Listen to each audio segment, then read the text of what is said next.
basically Disney said they got their earnings call next week, and we knew that they were going to be naming a new CEO sometime in 2026. And apparently, they are naming the new CEO at this next earnings call. Is there anything that has changed your mind in the past couple of months that is not going to be Josh DeMauro or Um, anything be different? yeah, so nothing's changed. I actually had a conversation on my channel with Mr. Drew, the Disney dude, and we talked about this, and we were both under the in agreement. It's going to be Josh.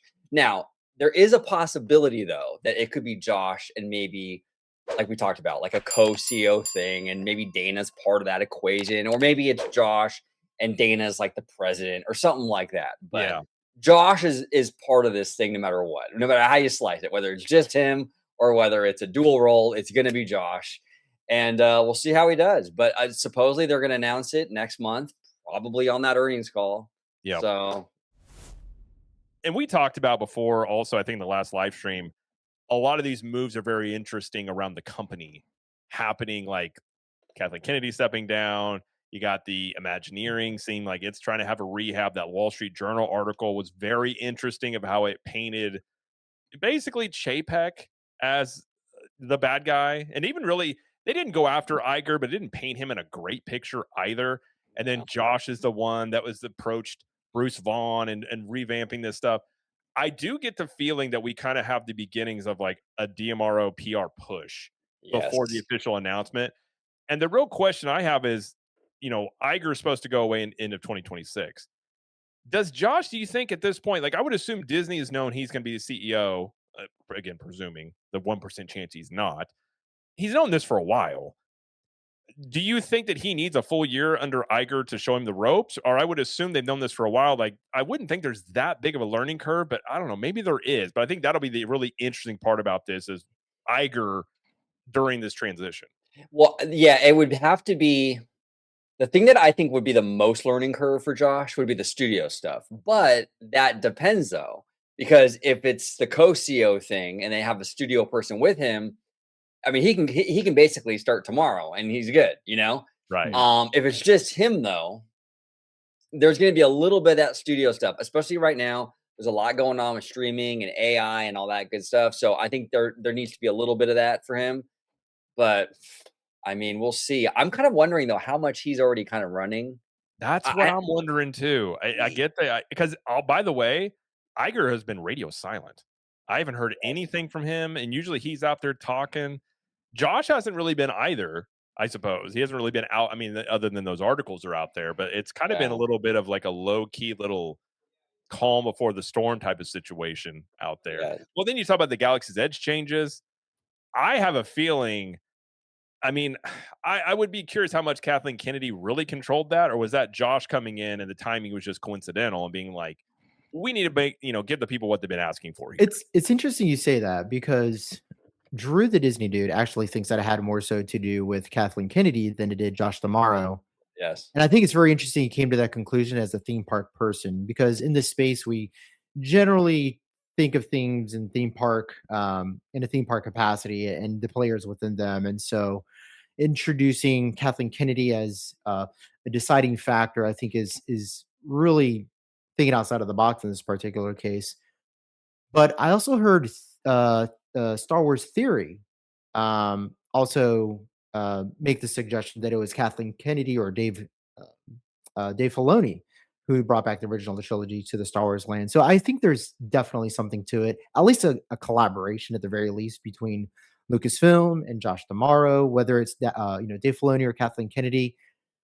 I don't think we'll probably ever know, or we won't know until Dave Filoni is, official and Kathleen Kennedy has stepped out from Lucasfilm completely. But I definitely think it was a collaboration between the studios because you got to remember the studios, even though they don't crack the whip as far as what rides, to borrow a term from Jay Sure, even though they don't crack the whip as far as what rides go into the lands and what movies are basing them off of, there's a heavy amount of collaboration and they use a lot of Hollywood power and suggestion and influence to try to push their latest and greatest products into the lands. And Kathleen Kennedy, even though she wasn't the final decision for Rise of the Resistance or for the sequel trilogy to be the core story of the new Star Wars land, she had a lot to do with it. I think you'd be hard pressed to convince anybody otherwise. Yeah, I mean, she clearly wielded a lot of power, because I mean, I would be hard pressed to find a studio exec that has that bad of a track record that was never under fire. Like she just Yeah. if that woman was, and I said the whole time, like everyone was saying, "Oh, she's gonna get fired." Like she will leave when she's good and ready, and they will tell you how great she was, and even her exit interview, like she threw Ryan Johnson under the bus, said he got spooked, and he was like, "No, I didn't." Like it's just so much stuff, and again, going after the fan base yet again. It's just one of those things where I think a lot of it. I mean, there's jokes, and I've made jokes about like she's got dirt on everybody, but I really think it probably came down to she probably knows everybody in Hollywood. She has all these connections, Yeah. which gave her a lot of power. And they also didn't want the optics of probably firing the first female executive or head of a Yeah. studio. They didn't want that either. But if she was the one limiting this, I mean, I'm glad it's done, at least on Disneyland. But it seems like it's just being really hard headed, which seemed like what Lucasfilm kind of ended up doing. But I would be curious to know, yeah, what those inner workings, maybe we'll find out when Josh Duhamel writes his book called "What a Journey" or something, 20 years down the road, I suppose, down there. But It's gonna be Josh though. I mean, oh no, I'm like agree with 90%. I agree, and I agree with you. I could definitely see Dana Walden having not a co-role, but like a very upgraded role to Yeah. essentially like his weakness is going to be the studio, where she essentially runs the studio, where he might have some light, like he's obviously going to have influence there, but I could definitely see that, especially James Gorman's heading this up, and that's exactly what he did.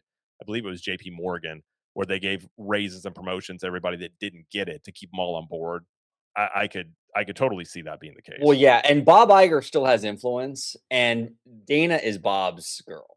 He loves Dana. Like that was the one person from Fox that Bob was like, yeah, I mean, if it was up to Iger, she would be the CEO, 100%. I agree. I agree if it was up to Yeah. him. Yeah, but so I do think he does have some sway, with the board and stuff still and all that. And I'm sure he's probably got reassurances. Yeah, Dana's not going to leave. We'll give her this, we'll give her that, and all this good stuff. I do have a quick question for you guys because, especially OG, because we did an episode a while back about potential suitors for the CEO position, and I remember the idea of who was going to be who the candidates were, and I had brought up Kevin Feige at the time. Obviously, I don't think he's even a candidate at this point in time, but what are the chances of studio people potentially getting a nod for the CEO position? If any, if there was one, who would that be? Well, the studio person, I mean, if it's going to be a studio person, almost certainly Dana, I think. Yeah. Okay. I don't think Feige, I don't think he's there I don't think he would get it. I don't But even think Dana, Feige would want it either. No. yeah, it's a little corporate. It's a little corporate for him, but I would say second would be Bergman outside of Dana. yeah, absolutely. So those are the two, Alan Bergman and Dana Walden for sure. But Gotcha. Okay. yeah. Well, Now it's especially if it's like interesting with go ahead. Josh though. I'm curious with Josh though, because he is a pretty young dude and it does seem like he has vision. Yeah. So he might look. Here's the thing with these executives, we really don't know until they're in there. Like I know. Michael Eisner was not a theme park guy. He came from Paramount, Iger was a weatherman. and Iger was a weatherman for ABC. So they come in there and they do their thing. But Eisner and Wells, they had no theme park background, and when they got in there, that first decade, crushed it with the theme park stuff. So Well, and that's where I'm of two minds. And I think you've said the same thing, and I know you have as well, Jose, where it's like I have a lot of criticisms about the Disney parks, especially the past 5 years. A Right. lot. Now, I've had the questions about, has this all been Diomaro's doing, or like we kind of got behind the scenes of that Imagineering article where you have a lot of these C-suite overreach, and I could see a situation where they're definitely pushing for charging more in the price hikes and things of that nature. So even with all that going on, and not thinking that Josh necessarily has been the best for the fan or the guest experience in the parks, he's made a lot of money, but I actually think he could potentially, like you're saying, won't know until he gets in there, but I actually think he could be a good CEO because he has vision. He has that suave about him. I don't know if that's a word, but he's got that whole like thing about him where he's good with people. I talked about that, like meeting people, talking to them. Like he's got Right. that whole He has thing. swag. Yes, Yeah, Yes. that's what I meant. that je ne sais Don't quoi. I just Swag made up or a new word, okay? Riz, as the I'm kids just call trying it. There is. I'm gonna make it work. I'm gonna keep using it over time. But, like, Josh the he Rizzo. I do feel like he has those things. Plus, that I've said many times, no clue about his politics. And if you're talking about Disney wanting to get out of a lot of this stuff they've got involved with, he's got a chance at a reset. And everything we heard on, there's been so many articles written about all this, and every single one of them have said everybody in Disney says he conveys a vision very well, and he has a shot. I mean, we'll see. And I think the fear is that he would just be an extension of Iger. But I feel like ego gets involved, and you're like, I want to set my own path out here. And at some point, what changes he might make, I'm very curious. And I think that would answer the question of how much the park changes were him or how much of that was the C suite overall. One of Josh's strongest characteristics and one of his best leadership attributes is his level of involvement with Walt Disney Imagineering. Yeah. He's heavily involved with not just with WDI. Of course, he has to be because he's the chairman of experiences, but he's also heavily involved in the video games and the cruise lines as well.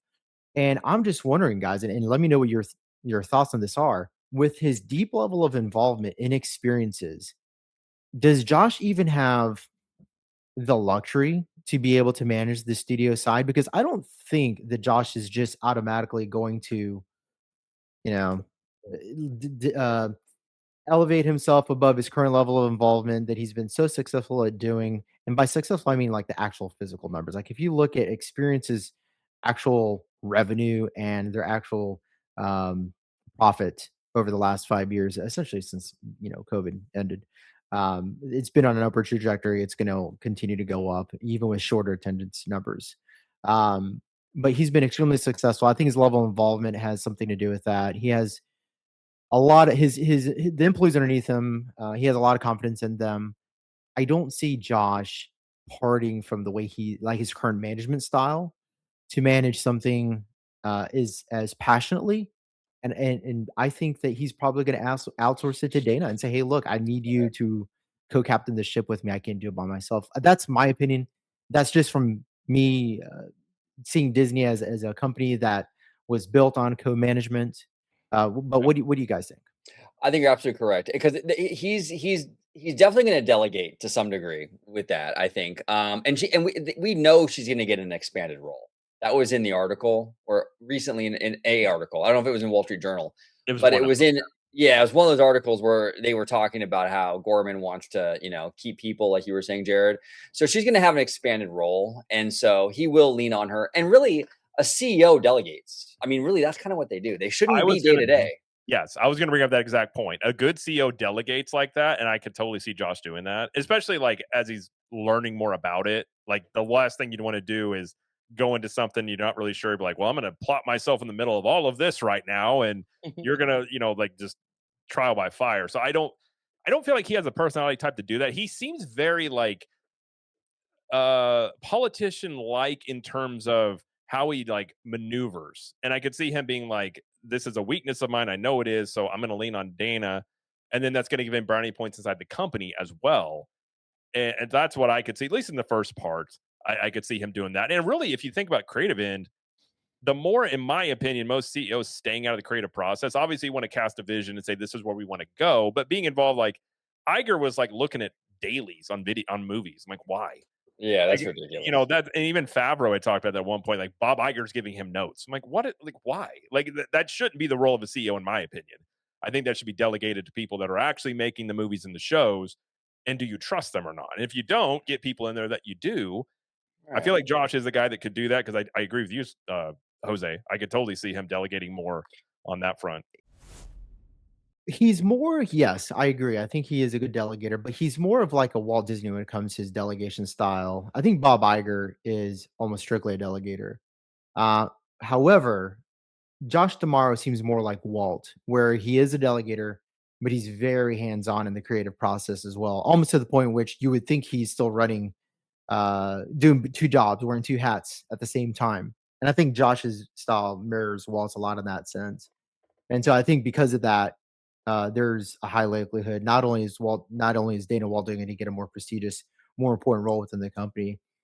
I think he might have a conversation with Dana saying like, look, like I know obviously with the board's permission as well. And I think Bob Iger is probably going to influence this decision as well. But I think she might end up being co-CEO. I think there's, even though Josh is obviously coming out as the front runner of all this, and everybody's talking about him and not Dana, I think that just because of his managerial style, and honestly, I think he's just more interested in just natural inclination towards what he gravitates to. Yeah. I think that I would lean on somebody else to run half the other company. It's definitely not a zero potential. I mean, who knows? I put more of a likelihood on him, like a 1A, like 1B. Like there's still that hierarchy where Josh would be above her, but she's still going to have this. I kind of feel like that could be where it goes. But I mean, it's definitely possible. I mean, you look at Lucasfilm, they just did a co type of thing, and Disney's done it in the past. Mhm. So it's definitely possible. I suppose we will find out. But I would assume the way Disney operates, they would have kind of put more feelers out there. They kind of tend to do that, like leaks, but I think they actually come from Disney to kind of see like how do people react to stuff. I feel like we would have seen more of that, but who knows? It could be But wrong.